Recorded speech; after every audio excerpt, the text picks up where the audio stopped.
Hace muchos años, cuando comencé a estudiar las emociones negativas, el punto más crítico que descubrí fue que no se puede hacer ningún progreso hacia la salud, la felicidad, el amor y el cumplimiento del potencial mientras se insista en mantener intactas las emociones negativas. Y lo único bueno de las emociones negativas, si es que tienen algo de bueno, es que las emociones negativas no son permanentes. Lo dice hasta Sigmund Freud, no hay un lugar permanente para las emociones negativas en el subconsciente. En otras palabras, son visitantes indeseados.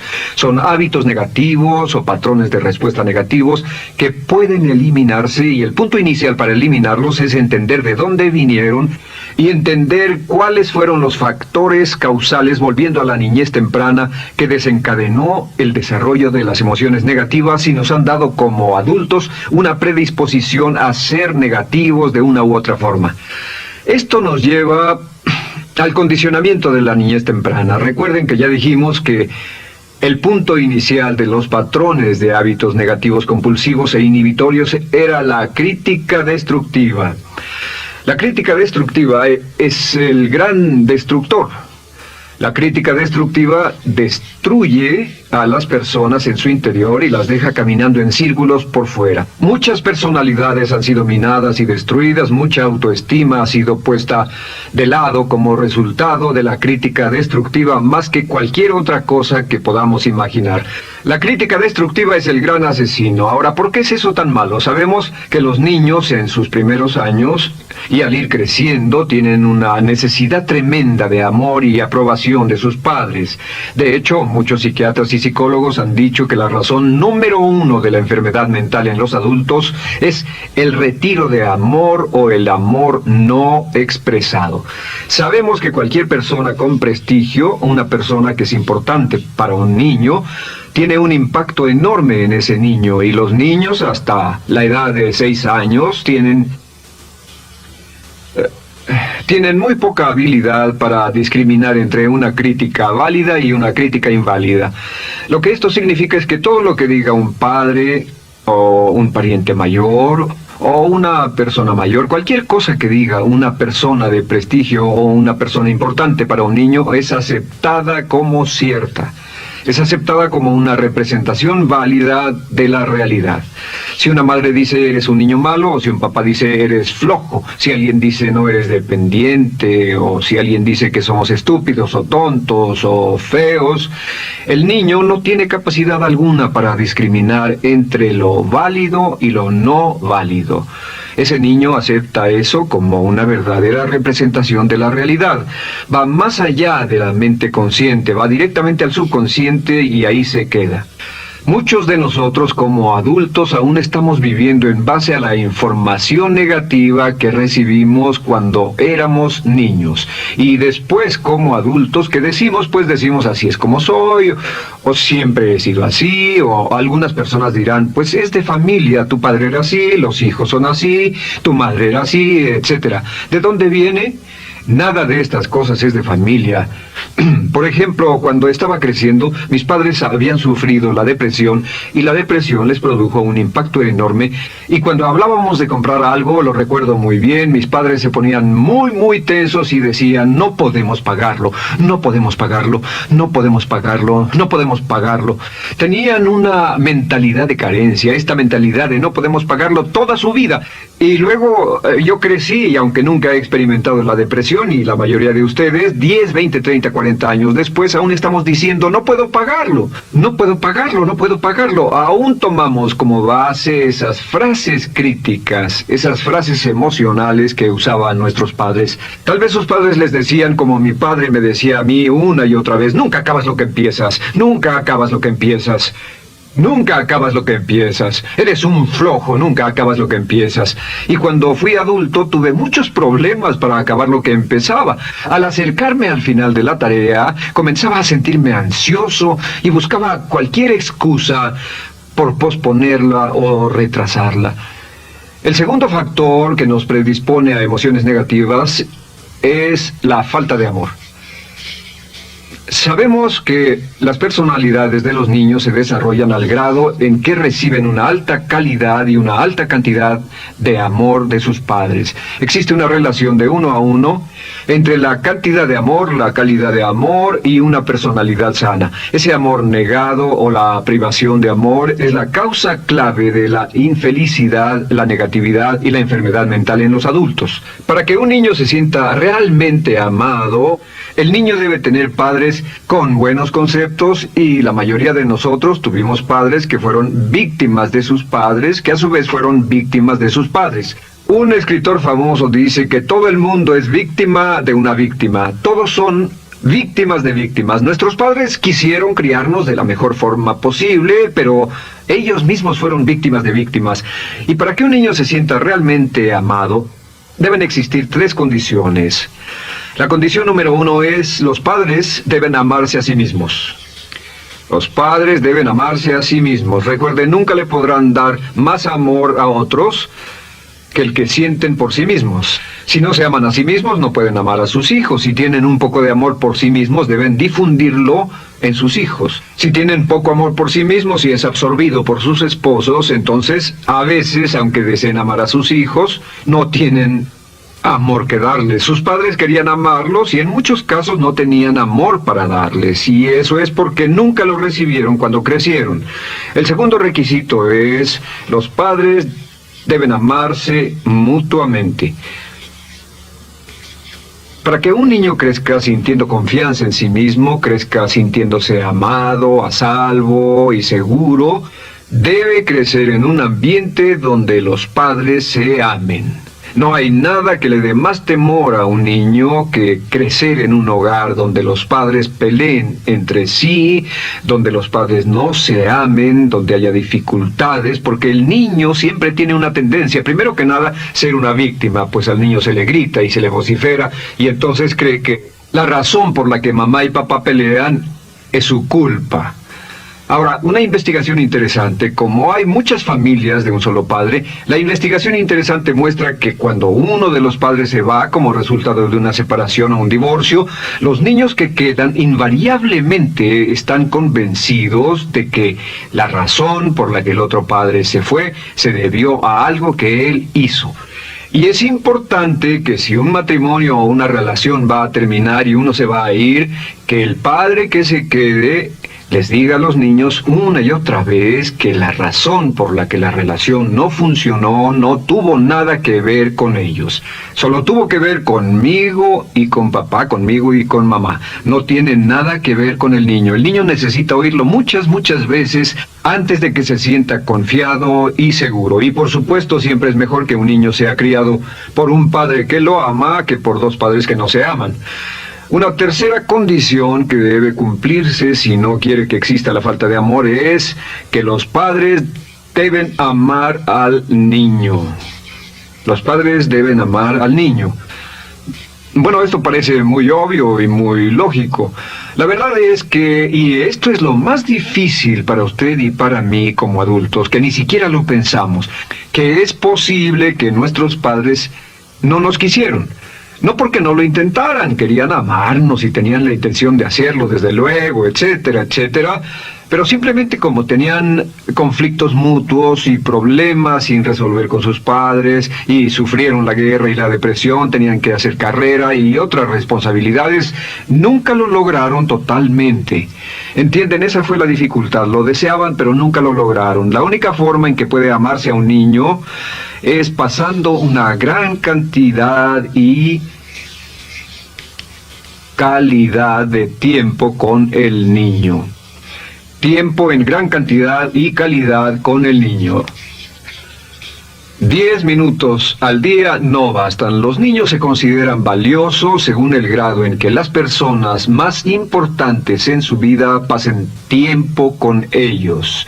Si las personas más importantes en su vida, sus padres, solo pasan poco tiempo con ellos, los niños concluyen que la razón para ello es que tienen muchos defectos, que hay algo esencialmente malo en ellos y que por eso sus padres no pasan más tiempo con ellos. Los niños no piensan con la razón, lo hacen en forma emocional. Solo piensan: mi padre está aquí, me ama, y si no pasa tiempo conmigo, él o ella no me aman.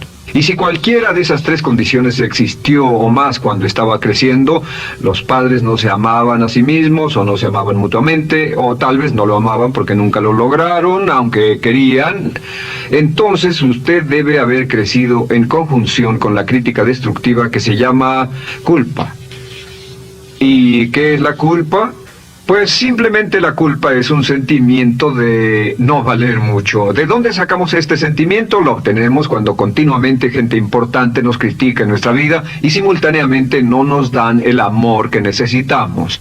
Sentimos que no valemos mucho o que no valemos nada. Y un sentimiento de culpa nos lleva a un sentimiento de falta de mérito, falta de valor y culpa. Y esa culpa, ese sentimiento de falta de mérito, es el mayor problema del siglo XX, la principal fuente de enfermedad mental. Es la fuente principal de los problemas en las relaciones, la fuente principal de enfermedad psicosomática, la fuente principal de la mayoría de los problemas que afectan a nuestra sociedad. Es el profundo sentimiento de culpa y falta de mérito que se expresa o se esconde en los pensamientos o en la actitud: no valgo suficiente, no valgo suficiente, no valgo suficiente. Ya hablamos de la autoestima y de lo importante que es. La autoestima significa me quiero mucho, me quiero mucho, me quiero mucho, me quiero mucho.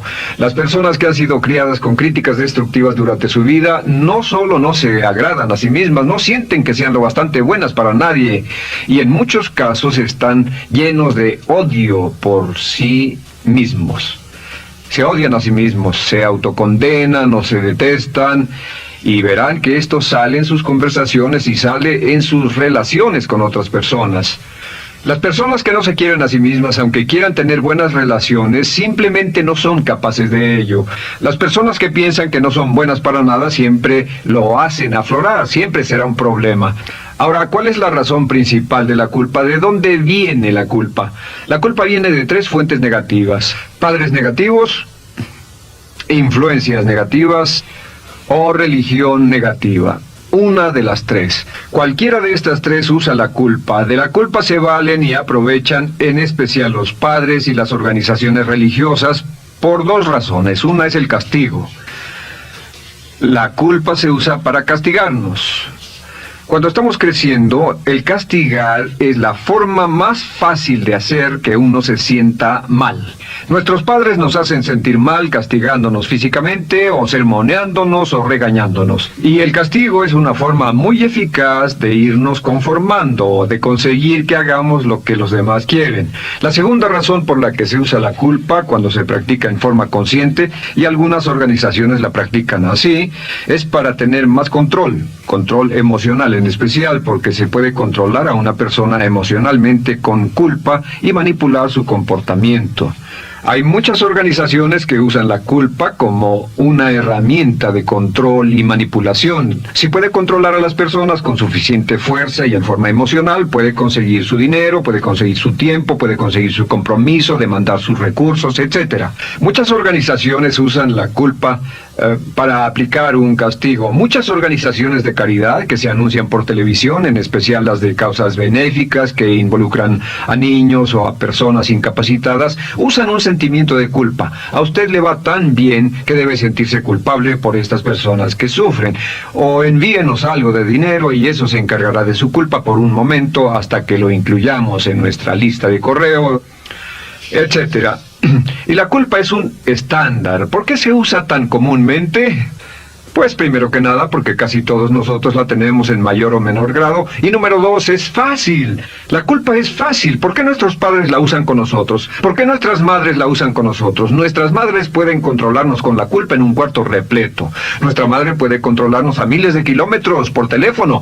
Los padres usan la culpa en sus hijos porque sus padres usaban la culpa en ellos y así sucesivamente. Es lo más fácil. No existe un esfuerzo físico. Puede hacerse con una mirada o de reojo, o una palabra. Ya sabe que las personas siempre buscan lo más fácil. Esté alerta.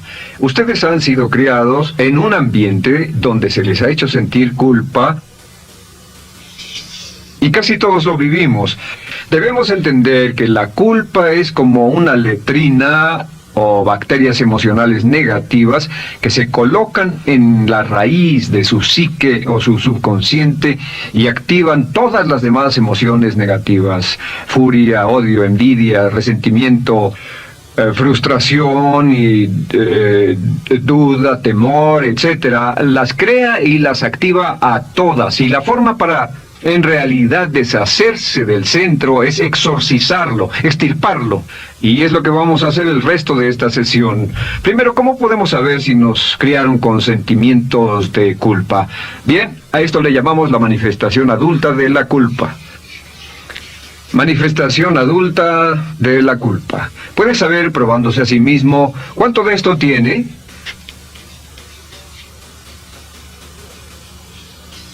Número 1. La manifestación adulta de la culpa es que tiene sentimientos de inferioridad, sentimientos de inadaptabilidad y de no merecer las cosas. No siente que merezca que le pasen cosas buenas. Si una persona ha sido criada con crítica destructiva y se le hace sentir culpa, entonces cuando logra éxito, aún con un tremendo esfuerzo, tiene una tendencia terrible de sentir que no se lo merece. A esto se le llama, por cierto, temor al éxito. El temor al éxito es solo otra forma de decir que la persona que ha estado condicionada a pensar de sí misma como poco valiosa o no lo bastante buena, se siente muy incómoda cuando experimenta el éxito. Se siente muy tensa y a disgusto.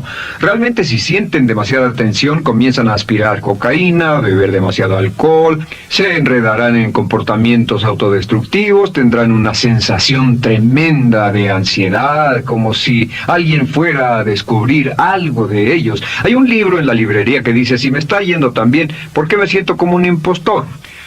Tienen el llamado síndrome del impostor.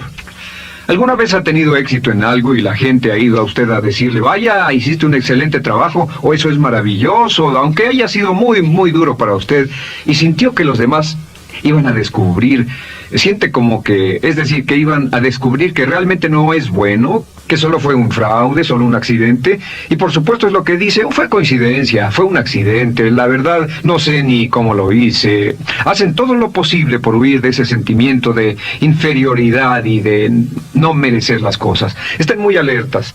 La segunda manifestación adulta de la culpa es la autocrítica destructiva.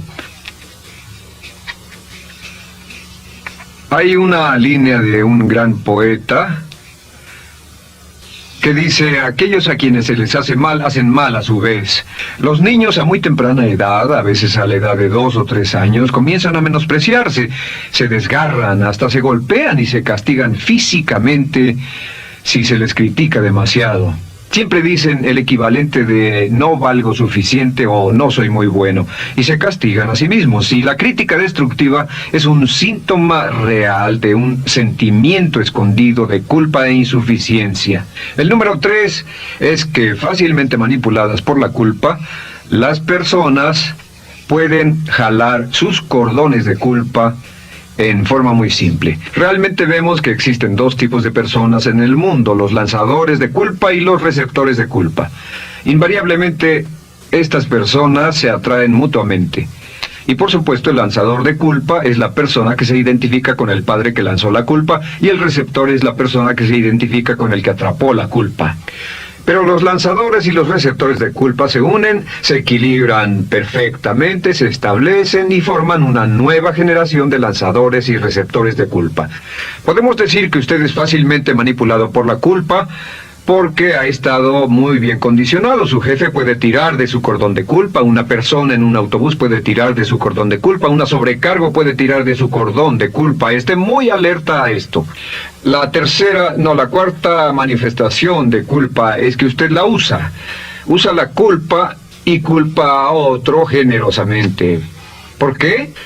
Pues si ha funcionado en usted, la hará funcionar en ellos. Le parecerá que es un intercambio, un trato muy justo. Usa la culpa y la culpabilidad y se convierte en la base de sus relaciones con los demás. Cuando algo sale mal, les echa la culpa a ellos. Algo sale mal, culpa a alguien más. En cuanto hay un problema, busca a quién culpar. Un experimento muy interesante con la cámara escondida hace algunos años, fue que hicieron una plancha de hielo y la pusieron en la acera sin que nadie los viera. No hacía mucho frío, pero lo hicieron y observaron cómo reaccionaban las personas cuando pasaban por ahí, cuando caminaban por ahí, llegaban a esa plancha de hielo, se desequilibraban y se resbalaban, y lo primero que hacían era observar a la persona más cercana a ellos, enojados, verdaderamente furiosos. En otras palabras, buscaban a quién culpar. Y si no había nadie cerca de donde habían caído, se levantaban otra vez, miraban a su alrededor, no había nadie y entonces pateaban el piso, pateaban con fuerza y se iban.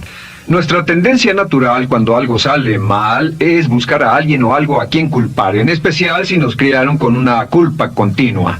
Y la quinta manifestación es lo que llamamos lenguaje víctima.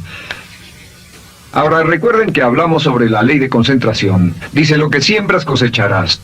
También dice: si usas lenguaje de víctima, mantienes viva la culpa, la refuerzas, la edificas, la cultivas, la utilizas. El lenguaje víctima es lenguaje como no puedo, no puedo, no puedo. Cuando dice no puedo, no puedo, no puedo, envía un mensaje a su mente subconsciente, y la mente subconsciente comprende que está inhabilitado, que no tiene control, que es una víctima. Y cuando desea poder hacer algo, su mente subconsciente retroalimenta su mensaje y dice: no puedes, no puedes. Y lo segundo que dice es tengo que, y otra vez no tengo control, no estoy a cargo. Pero existe otra expresión del lenguaje víctima que debemos evitar, y es esta: trataré.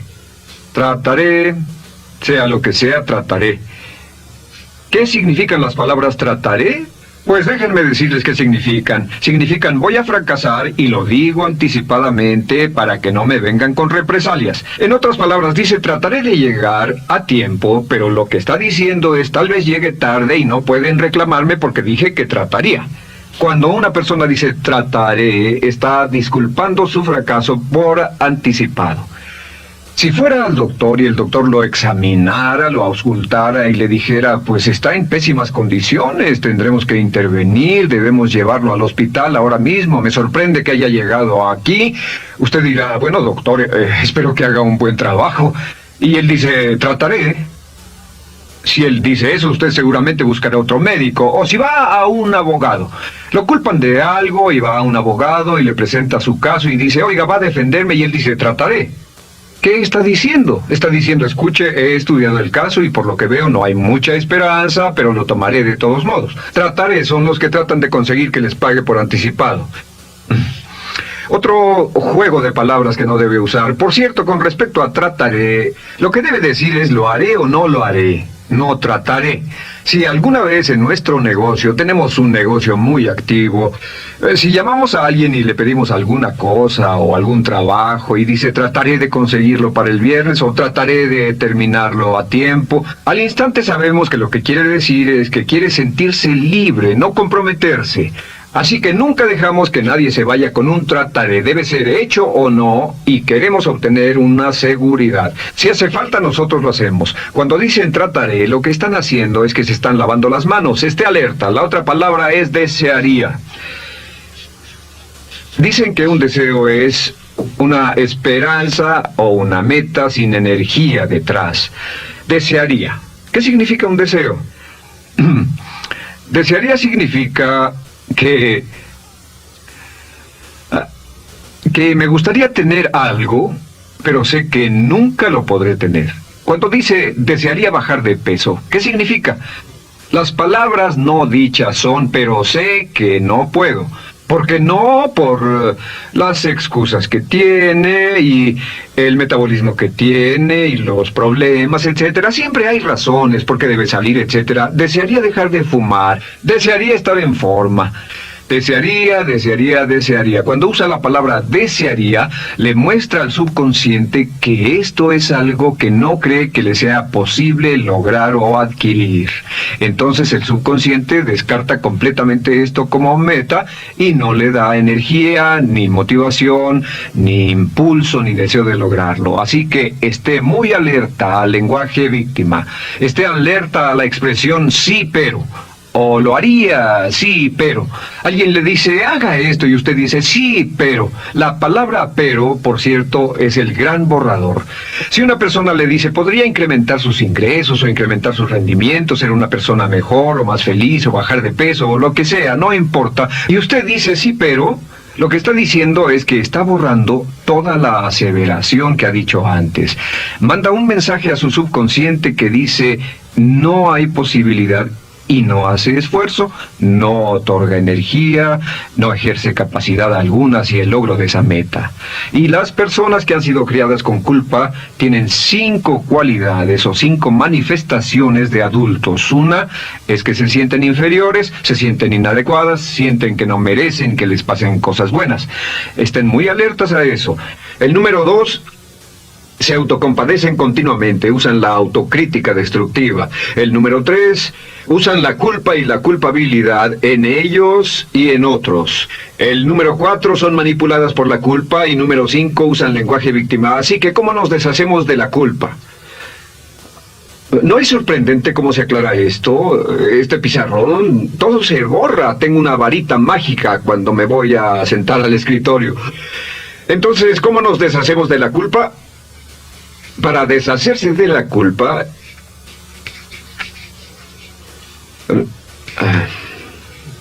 este es el proceso. Tiene algunos pasos importantes. Número 1, el primero de la lista, elimine la autocrítica.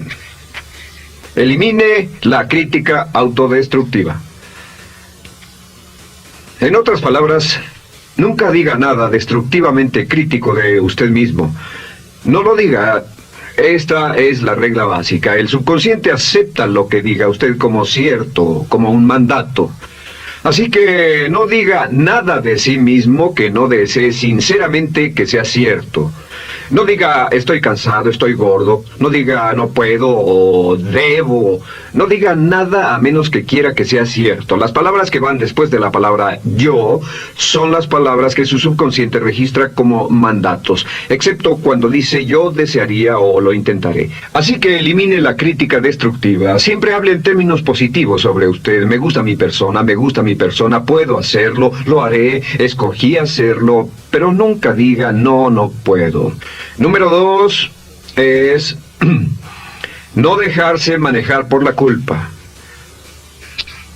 Rehúse ser manejado por la culpa. Porque cada vez que le permita a alguien que lo manipule por la culpa, ¿sabe qué pasa? Refuerza y hace más poderoso el efecto de la influencia de la culpa en su vida. Cuando yo crecí, debo decir que yo crecí en una familia que estaba muy influenciada por la religión negativa. Realmente mi madre, Dios la bendiga, tenía un cinturón negro en el pecado e hizo un trabajo verdaderamente soberbio en ello. Y yo tardé en sobreponerme. Cuando me casé con Bárbara, ella también venía del mismo tipo de familia y recapacitamos. Hay una hermosa respuesta cuando uno de los dos caía de nuevo en los viejos patrones. Decía, no tratas de hacerme sentir culpable, ¿o sí? No tratas de hacerme sentir culpable, ¿o sí? Solo diga, no tratas de hacerme sentir culpable, ¿o sí? Y no deje que las personas lo manipulen usando la culpa.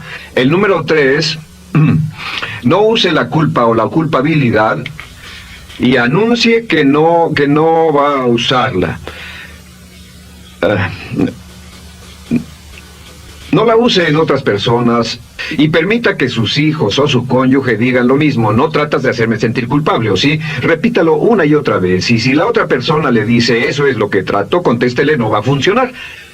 Y no funcionará. Es que la culpa solo funciona mientras usted no sepa que está siendo usada en usted.